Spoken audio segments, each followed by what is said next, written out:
retornamos com nossa aula de gênero textual e hoje estamos falando sobre resenha crítica. A gente já viu o que é a resenha crítica, para que ela serve, e vamos agora aprofundar ainda mais o nosso conhecimento, com leitura, com interpretação, com tudo aquilo que a gente tem direito, tá bom? Então, partiu resenha crítica. Vejam só, aqui eu digo de mapa mental, né?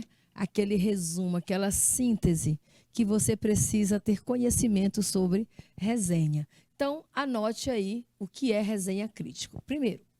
Primeiro passo, vou colocar aqui, ó, número 1, sobre resenha. É preciso usar citações e expressões que modalizam, eu falei sobre isso, não foi? Que modalizem a opinião do autor da resenha sobre o objeto avaliado. Olha, você usa palavras, citações, expressões, principalmente os adjetivos, para modalizar, para mostrar que aquilo é uma opinião. Ao contrário do resumo, vamos chamar isso aqui de 2. Ao contrário do resumo, porque resenha não é resumo, tá bom? A resenha crítica apresenta comentários e avaliações sobre o objeto resenhado. Então, a diferença de resenha crítica para resumo é que o resumo apresenta somente uma síntese da obra, não emite opinião. Já na resenha crítica, não. Ele apresenta a síntese da obra, mas também faz comentários e avaliações sobre a obra resenhada. Vamos chamar essa informação da resenha crítica de 3. Na resenha crítica, no campo da pesquisa, é realizada uma apresentação cuidadosa do livro, quando se trata de livro, né? Da estrutura e dos capítulos. Apresentam-se relações com outros textos, né? Então, a pessoa que escreve sobre livros, geralmente compara o livro que leu a algum outro livro, a algum outro clássico. Porque como é que você vai emitir opinião sem fazer uma comparação? Então, a comparação também é uma forma de você argumentar, não é? Vamos já fazer uma leitura de uma resenha crítica e ver que o autor se preocupou em comparar a obra que ele leu a outras obras clássicas. Ah, professora, mas eu só li um livro. Como é que eu vou fazer uma resenha se eu não li outro livro ainda? Pois é, você só consegue fazer resenha se você tiver bastante leitura, né? Para poder comparar um livro com outro livro, porque nem todo livro pode ser comparado. Então, não adianta você ler qualquer livro a comparar com aquele, porque tem que ter a temática, tem que ter alguma coisa em comum, para que você possa fazer essa analogia. E a quarta informação aqui, sucinta, né? Sintetizando resenha crítica, a quarta informação que eu trago aqui para vocês é que a resenha crítica pode ser publicada em diferentes situações. E para cada uma delas atende a um objetivo. Por exemplo, se você publica a resenha crítica na mídia, você vai para os jornais, revistas e publica lá a resenha. O objetivo é avaliar a obra para divulgação. Você avalia e vai estar divulgando aquela obra.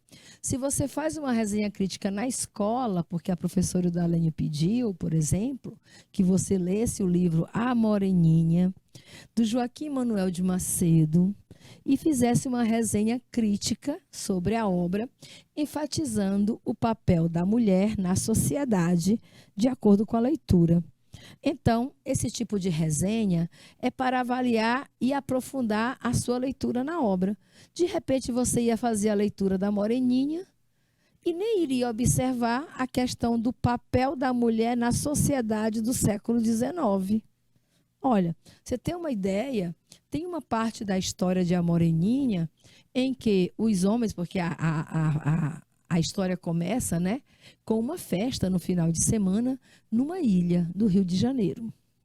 Então, no final de semana, os homens chegam à ilha e as mulheres estão todas lá em casa. Aí, quando termina o final de semana, os homens voltam, olha só, os homens voltam ao Rio de Janeiro, saem da ilha e vão para o Rio de Janeiro fazer os seus cursos universitários. E as mulheres permanecem na ilha fazendo crochê, tricô. Então, se eu perguntar qual era o papel da mulher na sociedade na época do livro A Moreninha, era apenas ser criada para ser dona de casa. Onde já se viu, durante a semana, o homem sai para estudar, fazer seu curso universitário, e a mulher ficava em casa, aprendendo a cozinhar, fazer tricô, crochê, tocar piano, cantar, fazer música, fazer sala, costurar. Oxe, que negócio é esse? Então, esse tipo de leitura já mostra como era a sociedade brasileira do século XIX. E talvez você passasse por essa leitura e não observasse, né? Então é isso. Se você faz uma resenha crítica e publica na mídia, você quer chamar atenção para a obra. Porque tem aquela história, fale bem ou fale mal, mas fale de mim, não é isso? Tem gente que chega para falar mal e acaba fazendo propaganda também. É negativo, mas tem muita gente que vai assistir a um certo filme só porque muitos outros criticaram. Ah, é um filme ruim, não tem aquilo que estava se esperando. Aí a pessoa vai assistir só para ver se é realmente aquilo que o crítico falou. E tem muita gente que vai influenciado pelos pontos negativos. Se a pessoa chega e rasga elogio, o melhor filme do ano, pode concorrer, com certeza vai concorrer a algum Oscar de direção, de melhor ator, de melhor... não é cenário que eles chamam no Oscar, né? Eles chamam de fotografia. Melhor fotografia, melhor não sei o quê. Aí você disse, puxa, esse filme deve ser bom mesmo.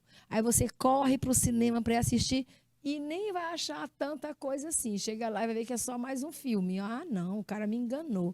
Então, quando a pessoa faz uma resenha para publicar na mídia, ela quer promover a obra. Ela quer que as pessoas conheçam e que busquem ler para também fazer seu julgamento.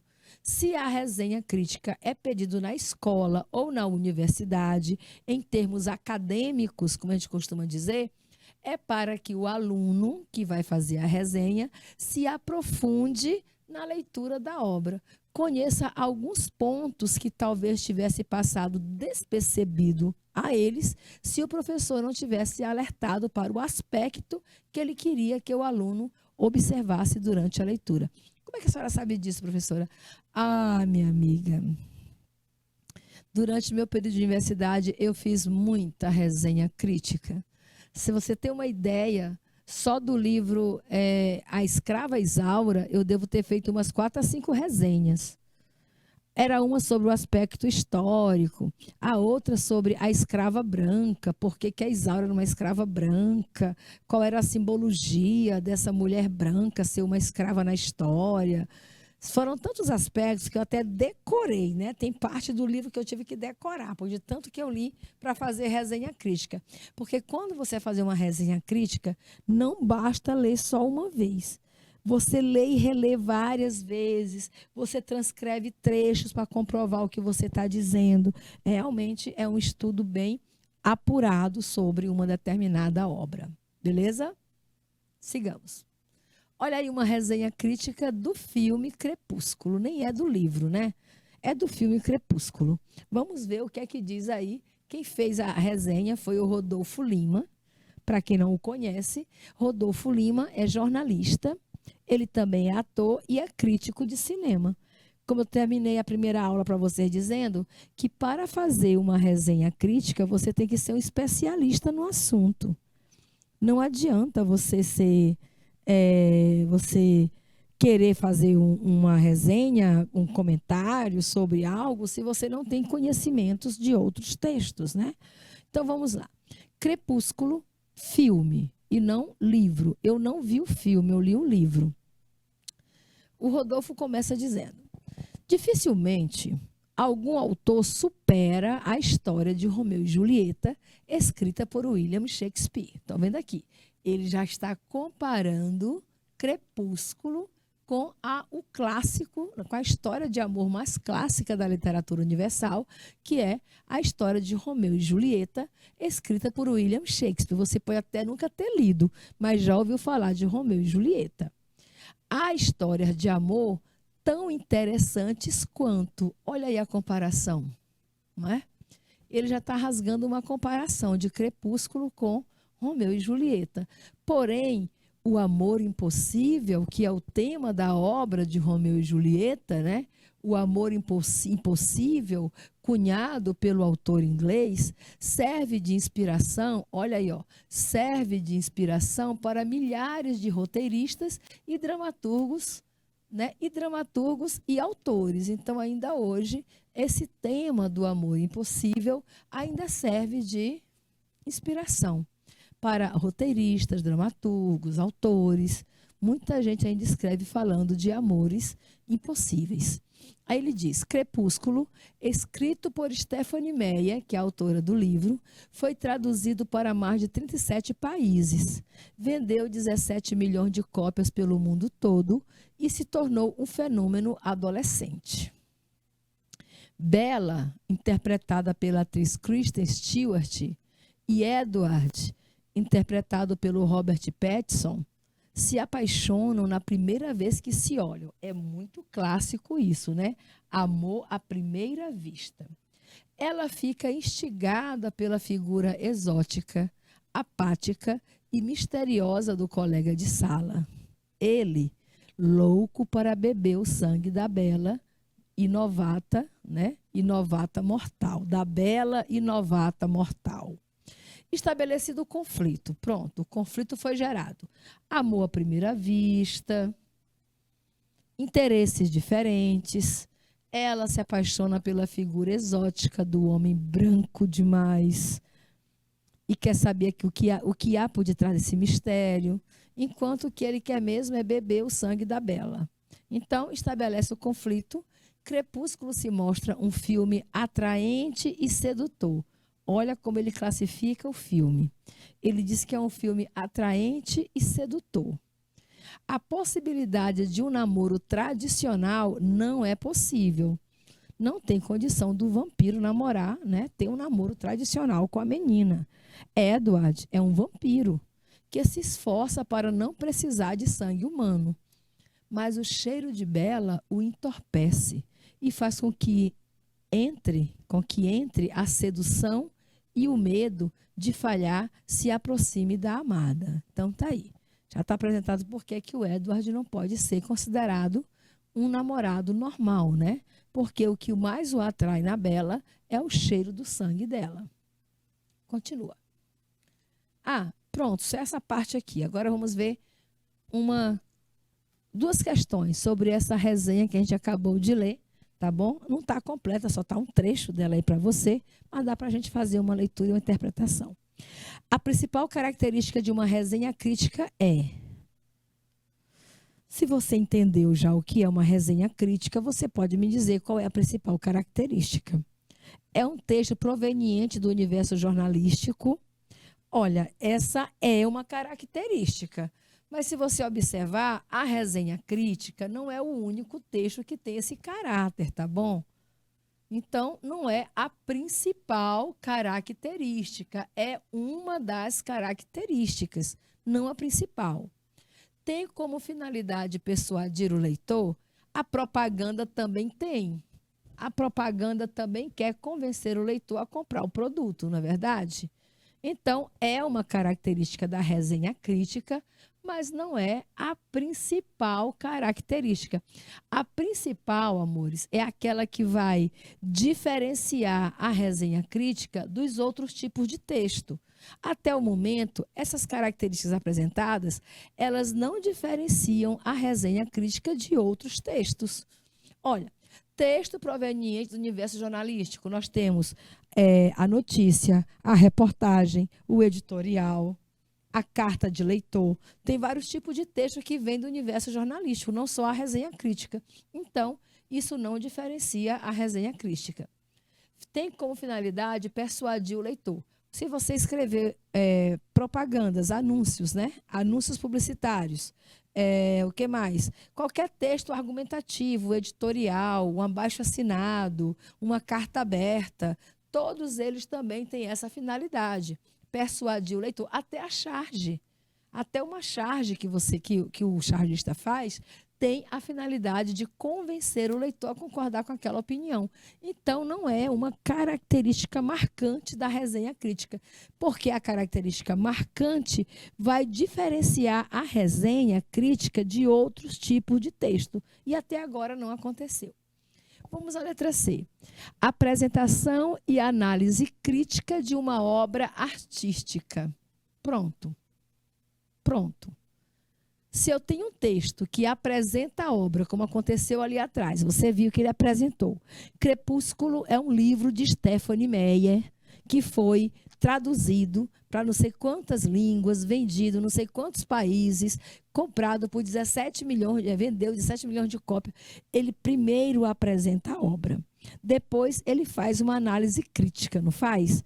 Ele diz que é uma obra que se compara a Romeu e Julieta de William Shakespeare, que é um filme atraente e sedutor. Então ele faz as duas coisas. Ele apresenta a obra e faz uma análise crítica da obra artística. Sabe qual é o único tipo de texto que vai trabalhar com apresentação e análise crítica de uma obra artística? Apenas a resenha crítica. Então, essa característica é própria da resenha crítica. Veja as outras informações. Letra D. Faz uso de argumentos e de informações para defender seu ponto de vista. Faz. Ele usa isso aqui sim, mas não somente ele, tá bom? Se você escrever uma carta aberta, você também faz isso.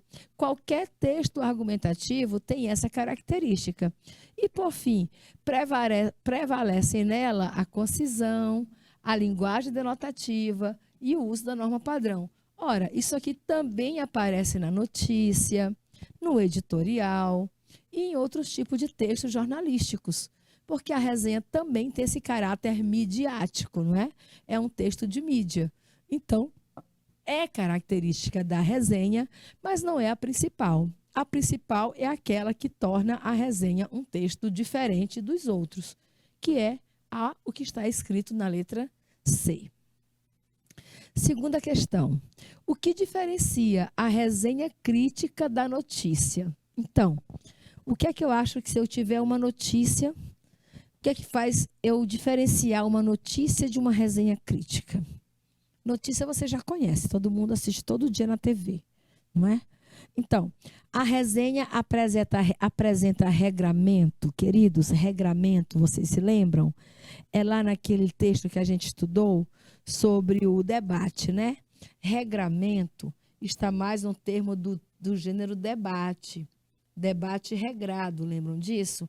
Não é característica nem da notícia e nem da resenha crítica, portanto, descarta-se. Letra B.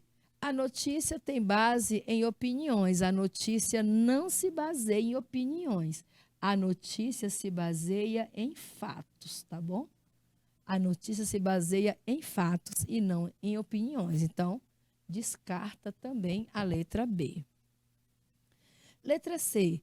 Resenha crítica é impessoal. A resenha crítica não é impessoal. A resenha crítica é o ponto de vista do autor. Logo, ele é um texto pessoal. Já que tem o ponto de vista do autor, ele é um texto pessoal. Letra D. Notícia apresenta fatos sem a intervenção do emissor. Isso é uma verdade, não é? A notícia ela só está ali para dizer os fatos. O emissor, que no caso é o repórter, que está reportando a notícia, ele não pode intervir. Ele não pode dar sua opinião. Ele não pode mexer no fato. Resenha apresenta apenas opiniões. Esse apenas aqui já é duvidoso. E a resenha ela é feita de fatos, opiniões e argumentos, tá bom? A resenha crítica tem que apresentar fatos, opiniões e argumentos. Logo, o que diferencia a resenha da notícia é que a notícia apresenta fatos sem a intervenção do emissor. Já a resenha crítica não. Ela apresenta fatos, mas ela também expõe opiniões e segura essas opiniões sustentadas através de argumentos. Entendido? Se não entendeu, coloque sua dúvida aí que a gente tira agora. No trecho, Crepúsculo, escrito por Stephanie Meyer, foi traduzido para mais de 37 países, vendeu 17 milhões de cópias pelo mundo todo e se tornou um fenômeno adolescente. O autor está apresentando a opinião sobre um fato Ele está apresentando informações verídicas sobre a obra em análise. Ele está apresentando informações infundadas, quer dizer que ele está mentindo sobre a obra da Stephanie Meyer. Descarta essa, tá? Descarta aqui apenas. Quando eu vejo uma opção com essa palavra apenas, eu já nem considero. Apenas dados estatísticos incontestáveis ou é um fato seguido de uma opinião? Então, ele está fazendo a opinião sobre um fato ou é um fato seguido de uma opinião? É uma das duas, né? Informações verídicas sobre a obra em análise são fatos. E agora? É um fato, tem opinião? Deixa eu ver se tem opinião.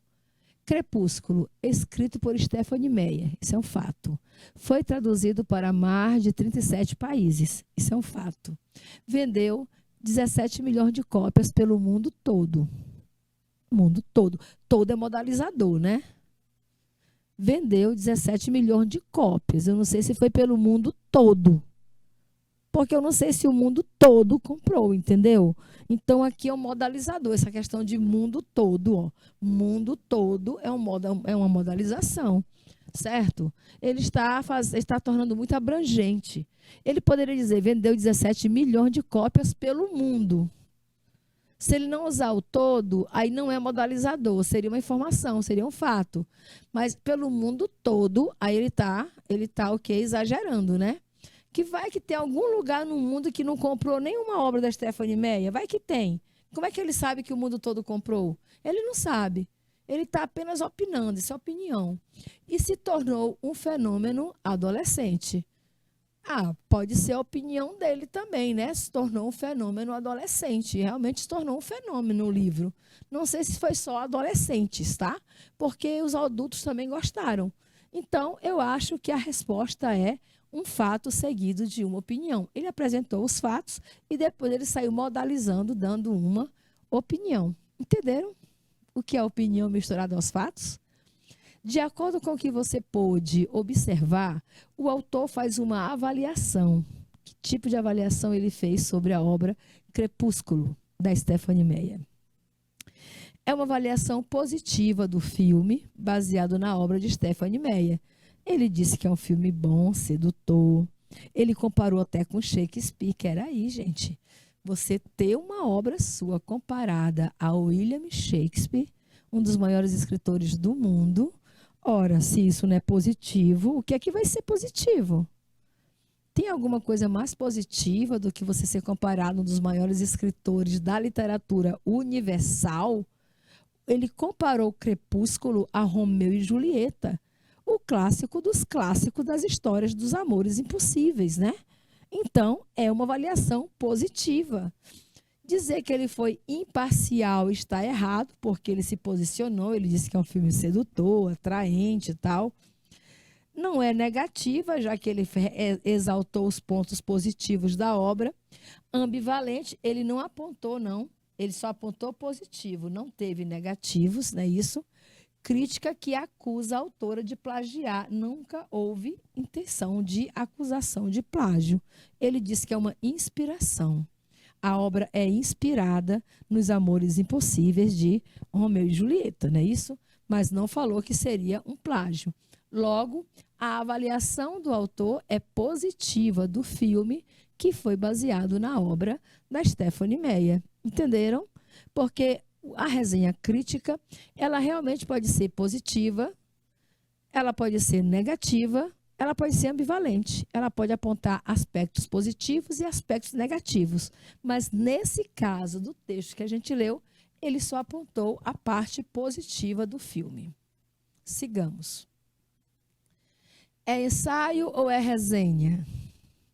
Aí é difícil, né? Você está lendo um texto e você não sabe, isso aqui é um ensaio ou uma resenha, porque são textos bastante parecidos, tá bom? Vamos lá tentar definir aqui e diferenciar os dois. O escritor português José Saramago publicou mais de 20 obras, sendo os ensaios os seus destaques literários. José Saramago, Inclusive, foi ganhador do Prêmio Nobel de Literatura. A gente já estudou ele aqui em outros momentos, tá bom? São de sua autoria as famosas obras Ensaio sobre a Lucidez, Ensaio sobre a Cegueira e Ensaio sobre a Guerra. Saramago tinha um jeito único de escrever. Seus textos apresentam frases e períodos compridos. Olha só, aqui já está dando características de como é a obra do Saramago. Saramago tem um jeito único de escrever, quer dizer que ele é um autor diferenciado, né? Os textos dele apresentam frases e períodos compridos e pouco ou quase nenhum travessão nos diálogos. Isso é verdade. Você está lendo a obra, os personagens falam, e tu não sabe quando é personagem falando, quando é narrador. Ele não usa muito travessão, não, tá bom?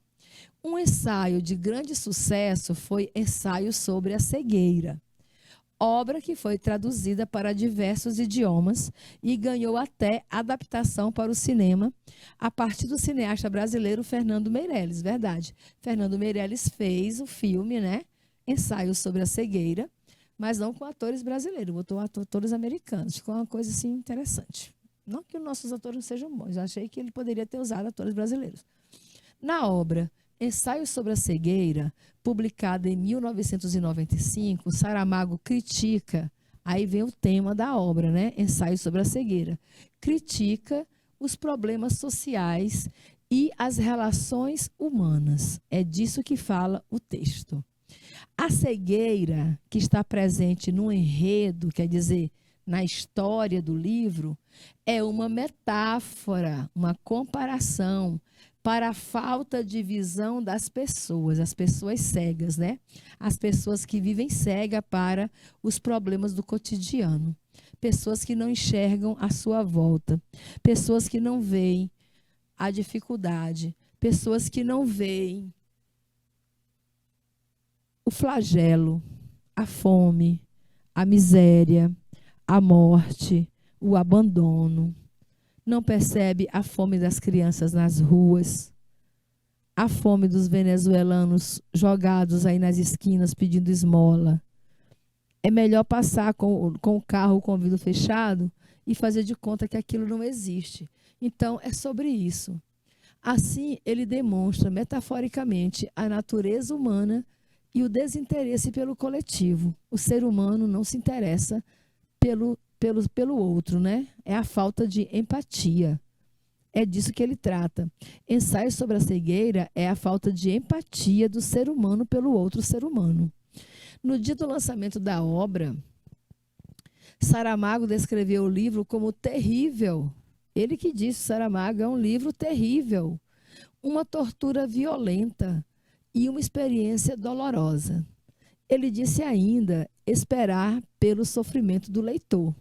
Ele disse, olha, você que vai ler o livro, se prepare para sofrer. O motivo de tanta depreciação parte do que é descrito nos seus textos. Ele debruçou-se sobre o egoísmo humano.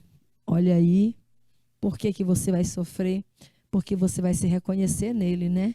Ele debruçou-se sobre o egoísmo humano. A inércia, sabe o que é a inércia, gente, das pessoas?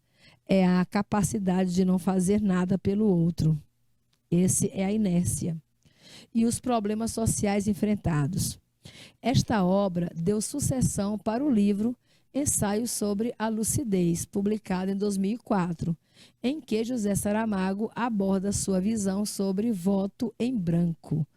Ensaio sobre a Lucidez, ele fala sobre o voto em branco, com críticas implícitas às instituições políticas. Ele vai criticar as instituições políticas. Ele o faz, quer dizer, ele faz essa crítica por meio dos mesmos personagens do livro Ensaio sobre a Cegueira. E agora, você acha que você leu um ensaio ou será se você leu uma resenha? Tem hora que esses dois tipos de texto se encontram, né? Vamos perceber então o que é o ensaio. É um texto também com a mesma característica da resenha, mas vamos ver qual é a diferença. O ensaio é um texto opinativo, assim como a resenha crítica, em que se expõe ideias críticas, né? Em que se expõe ideias, expõem-se críticas, reflexões e impressões pessoais, realizando uma avaliação sobre um determinado tema.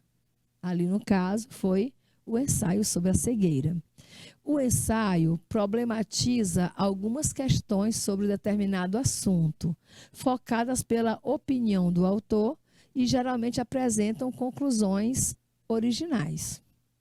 Diferente dos textos narrativos e descritivos, o ensaio pressupõe interpretação e análise mais profunda sobre um tema, que ali era o tema social. O ensaio é um gênero discursivo, argumentativo e também expositivo, que implica o ato de ensaiar.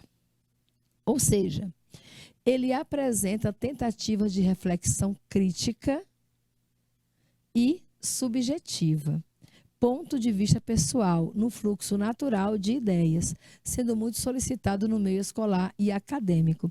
Então, o que diferencia o ensaio da resenha crítica é porque o ensaio nos leva a refletir também sobre nossas atitudes. Quando o autor diz assim, José Saramago descreveu o seu livro como terrível, porque faz as pessoas refletirem sobre as relações humanas. Ele chama as pessoas de cegas, né? Ensaio sobre a cegueira, porque as pessoas não têm a capacidade de olhar o outro.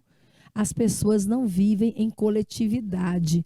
Quando o autor diz essas palavras, ele está fazendo ao mesmo tempo você se perceber. Poxa, será se eu também me enquadro dentro desse ensaio sobre a cegueira? Será se eu também sou cega para os problemas sociais? Eu não enxergo crianças passando fome na rua? Quando algum mendigo me aborda, eu fico com medo, acho logo que é um assalto? Será se eu paro no trânsito e ajudo ou não ajudo a pessoa que está pedindo por comida? Será se é por comida ou é por droga que ele quer dinheiro? Seja qual for o motivo, né? Você tem que analisar qual foi a sua atitude e não a atitude de quem está pedindo. Então, a diferença do ensaio para a resenha crítica é porque o ensaio promove uma autorreflexão. Faz você pensar sobre como é que eu também ajo diante desse tema, tá bom? Ele fala de uma obra, que foi, aliás, falou de duas obras ali, não foi? Falou de ensaio sobre a cegueira e falou do ensaio sobre a lucidez, certo? Mas deu foco maior para o ensaio sobre a cegueira. E a finalidade não era dizer se o texto é bom ou ruim. Se você deve ou não ler o texto. A resenha diz isso. A resenha, ela acaba julgando e indicando se você deve ou não ler ou assistir o filme, né? Mas o ensaio não. O ensaio é somente para que você possa refletir sobre os temas que são abordados naquela obra. Ensaio literário e tem ensaio acadêmico. O ensaio acadêmico, também chamado de ensaio científico, é teórico e muitas vezes filosófico, né? Tudo que leva a uma reflexão é um texto filosófico. De tal modo, possui uma fundamentação a partir de investigações, olha só, investigações e recolha de informações sobre um determinado tema. Então, a pessoa que vai fazer o ensaio, ela estuda, investiga sobre o tema. Embora sejam baseados em teorias, eles podem, né? Eles podem apresentar. Deixa eu tirar o M e colocar um R aqui. Eles podem apresentar uma linguagem mais despretensiosa, não precisa ser uma linguagem acadêmica, uma linguagem formal. O ensaio, como é um produto feito para mim mesma, para me refletir, para me enxergar, e assim, publicar de modo que a sociedade também vai se sentir como se fosse ela mesma elaborando o texto, ela também pode ser uma linguagem mais rasa, né? Uma linguagem mais popular, que por vezes beira a uma linguagem mais poética e literária. O texto pode ser tão pessoal que chega a ser de ponto literário. De modo geral, os ensaios são texto em prosa, de teor didático. Olha aí, o ensaio tem o teor didático, né, de ensinamento, sendo menos formais, ele é menos formal e é menos flexível. Eles são aliás, ele é menos formal e são flexíveis.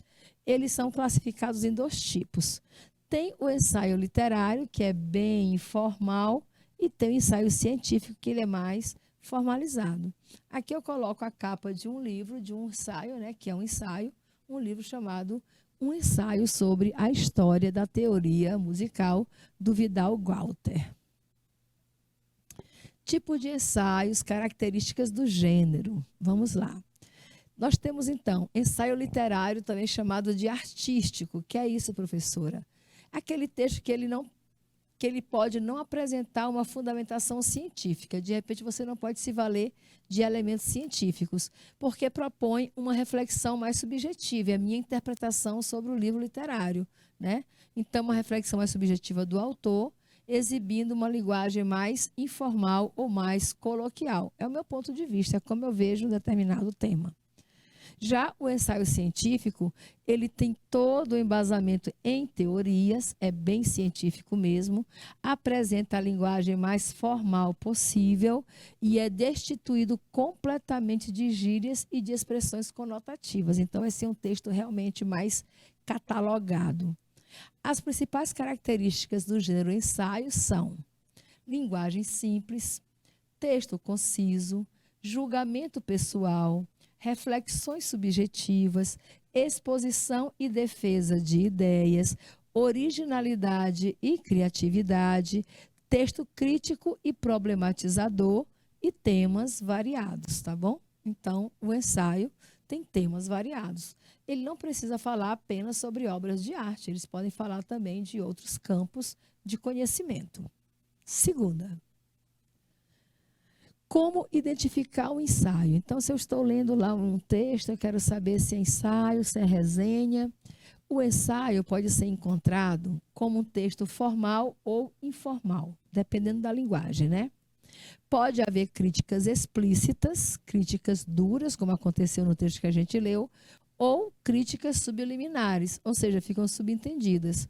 É um texto de fácil leitura, sem necessidade de provar o que se diz, porque ele não precisa mostrar os fatos, é opinião pessoal, não estou preocupada em convencer ninguém, não.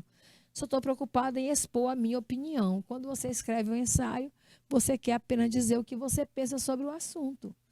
E você não quer saber se tem fatos que corroboram com aquilo, não precisa apresentar argumentos que comprovem aquilo, que induza o leitor a acreditar em mim. Eu não quero que o leitor acredite em mim. Eu quero sensibilizar o leitor. Eu quero que ele reflita sobre as próprias atitudes. Eu quero provocar uma reação de autoavaliação. É diferente. Não existe uma estrutura fixa para esse gênero, mas normalmente é encontrado um tema, um título, um corpo de texto e no final tem a bibliografia. O ensaio caracteriza-se por ser discursivo, argumentativo e expositivo. Ou seja, discursivo porque ele traz um tema para ser debatido, argumentativo porque ele coloca a opinião pessoal da pessoa que está escrevendo e expositivo porque ele traz informações sobre o assunto que ele está trabalhando. Escrever algo, tipo de ensaio, né? Escrever algo de qualidade requer dedicação, estudo, formação, outras coisas. Atenção à norma culta. Quando você for escrever um ensaio, faça uma revisão atenta de modo a corrigir erros da ordem gramatical, ortográfico, de sintaxe comum. Você vai fazer isso em qualquer texto. Para fazer um ensaio, você tem que ser criativo. Pesquise se o tema que você escreveu já não foi levantado por outro pesquisador. Caso haja trabalhos semelhantes, pense de outra forma de se analisar o mesmo fenômeno, contribuindo de forma mais expressiva para o debate, né? Então, se alguém já fez aquele trabalho antes, faça diferente. Procure opiniões diversificadas para compor o seu texto. Uma maior diversidade de análise pode enriquecer suas opiniões e prepará-lo para eventuais críticas ou questionamentos. Aprender com seus erros. Após uma avaliação negativa, faça novas tentativas para melhorar seu texto. Reavalie a linguagem utilizada, verifique se a análise estava clara o suficiente e se há algo a ser corrigido de modo a expor melhor as suas reflexões. Gente, escrever um ensaio é botar para fora o que você pensa sobre um determinado assunto, que pode ser uma obra literária, pode ser um evento científico, qualquer coisa que seja do seu interesse. Uma questãozinha para a gente responder aqui sobre ensaio. Vamos comigo. As obras... Deixa eu beber um pouquinho de água, porque a garganta está muito arranhada. As obras categorizadas como ensaio literário têm algumas características que podemos conferir nos itens abaixo, exceto, né? Exceto quer dizer, você vai encontrar apenas uma alternativa que tem características de ensaio literário, as outras não têm. Amplo conhecimento sobre o assunto a ser abordado, o ensaísta deve se utilizar da retórica e persuasão para defender seu ponto de vista. O ensaísta deve se utilizar da retórica e da persuasão para defender seu ponto de vista. Amplo conhecimento sobre o assunto abordado. Vamos ver. Eu quero uma que esteja correta, né? Quer dizer, tem 4 que são corretas sobre o ensaio literário, menos uma. Eu quero essa que não é ensaio literário. Letra B. O autor deverá ter originalidade está certo, em seu raciocínio, como forma de atrair leitores e também opiniões positivas para seu texto, né? Então, ser original é necessário para o ensaio. Isso é verdadeiro, isso aqui é ensaio. A linguagem utilizada deve ser culta, porém, ao mesmo tempo, acessível, para que a comunicação seja fluida entre o autor e o leitor. Quer dizer, o ensaio não precisa ser o tempo todo formal. Você também pode usar um pouco da linguagem mais informal. Está correto. Os argumentos devem ser bem estruturados para embasar a defesa da tese do autor, podendo ser usados artigos, revistas, livros, citações ou provas para fortalecê-lo. Pois é, não precisa de tudo isso não, né? Estou em dúvida entre a letra A e a letra D. Vamos para a letra E. As opiniões devem ser incontestáveis e argumentos sólidos que devem ser comprovados por meio de documentos. Olha, diante da letra E, eu vou dizer que a D é correta.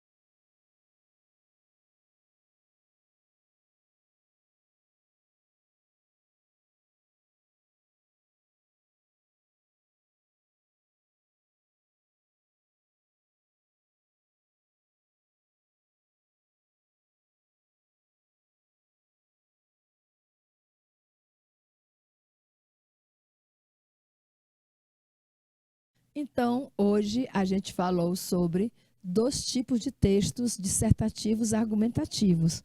A gente viu a resenha crítica e vimos também sobre o ensaio acadêmico e o ensaio literário.